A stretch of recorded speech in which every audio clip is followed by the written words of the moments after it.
Welcome to Pindar Poetry. We hope you learned something new. You start by preparing essentials so you can act fast. You have a Roblox account and Studio installed. Open the Place file and enable API access in game settings.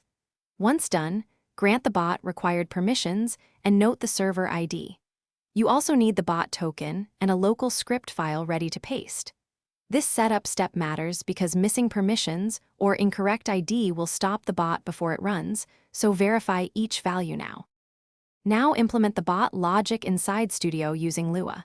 You write event handlers, simple loops, and state variables to manage actions. This is the how.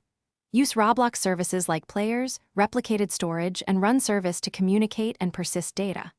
Once coded, make sure to include safeguards, debounce, error checks, and throttle loops.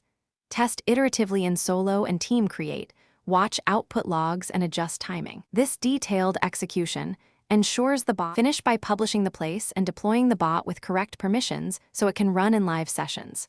Once deployed, monitor server logs and use print statements and the debugger to trace problems quickly. If the bot fails, make sure to check API keys, ID, and permission toggles first. These are the most common culprits. If issues persist, revert to a minimal script and re-add features one at a time. This approach narrows errors and gets your bot running reliably. Thanks for watching. Consider subscribing if we helped you.